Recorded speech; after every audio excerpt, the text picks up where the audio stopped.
কুমিল্লার মানুষ যদি এই পিঠা দেখে তাহলে আমাকে বকাই দিবে। আসসালামু আলাইকুম।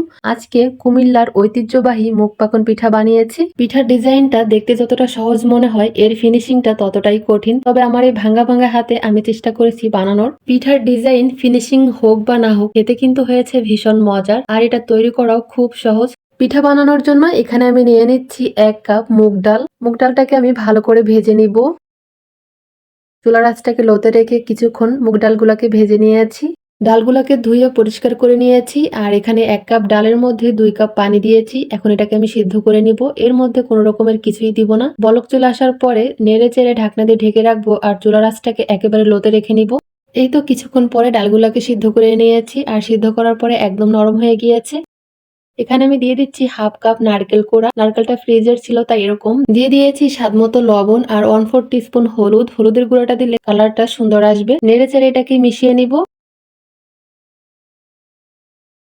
এখন এখানে আমি দিয়ে দিচ্ছি 2 কাপ শুকনো চালের গুঁড়া। চালের গুঁড়াটা দিয়েও নেড়ে চেড়ে এটাকে সিদ্ধ করে নিব। আমি এখানে যে নারকেলটা দিয়েছি, আপনারা কিন্তু নারকেল ছাড়াও বানিয়ে নিতে পারবেন, খেতে ভালোই লাগবে।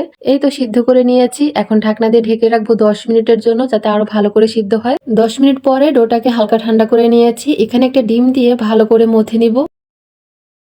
এই তো সফট একটা ডো বানিয়ে নিয়েছি। এখন এখান থেকে কিছুটা ডো নিয়ে আমি একটা বড় সাইজের রুটি বানিয়ে নিব। এই তো বড় সাইজের একটা রুটি বানিয়ে নিয়েছি। এখন উপর দিয়ে কিছুটা তেল দিয়ে দিচ্ছি। তেল দেওয়ার পরে এখানে একটা টুথপিক নিয়েছি। টুথপিক দিয়ে আমি এরকম করে ডিজাইন করে নিচ্ছি। কিভাবে বানিয়ে নিচ্ছি দেখেই বুঝতে হবে। বড় একটা রুটি বানালে কিন্তু একসাথে অনেকগুলো পিঠা বানিয়ে নেওয়া যাবে। এই পিঠার ডিজাইনটা অনেক সুন্দর করে আমিও দিতে পারি না, তবে আমি যেরকম পারি সেরকমেরই চেষ্টা করছি। এই যে সিম্পলের মধ্যে ডিজাইন করে নিচ্ছি, সবগুলো পাতার মতো বানিয়ে নিলাম।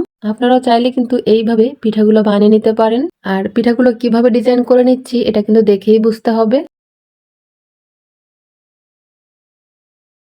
এই যে একসাথে কতগুলো পিঠা বানিয়ে নিলাম। পিঠাগুলো এখন রুটির থেকে আলাদা করে নিব। এই তো সবগুলো পিঠা বানিয়ে নিয়েছি। আর সবগুলো পিঠা বানানোর পরে সুন্দরই লাগছে, একেবারে খারাপ কিন্তু হয়নি।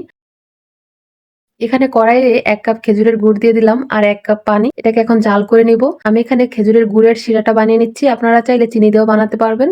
এই তো শিরাটা তৈরি হয়ে গিয়েছে, এখন নামিয়ে নিব। এখানে প্যানে কিছুটা তেল গরম করে নিয়েছি। একটা একটা করে পিঠা দিয়ে দিচ্ছি। একটা সাইড হয়ে গেলে উল্টে দিব। চুলার আঁচ মিডিয়ামে রেখে উল্টে পাল্টে পিঠাগুলোকে ভেজে নিব। এই তো পছন্দ মতো কালার চলে আসলে নামিয়ে নিব। শিরাটা এখন হালকা গরম আছে, আর পিঠাগুলো সরাসরি চুলার উপর থেকে নামিয়ে গরম অবস্থায় কিন্তু এই শিরার মধ্যে দিতে হবে। দিয়ে 2-3 মিনিটের জন্য এই শিরার মধ্যে যদি রেখে দেওয়া হয়, তাহলে কিন্তু খেজুরের যে গুড় মিষ্টিটা ভিতরে ভালো করে যাবে আর খেতেও ভালো লাগবে।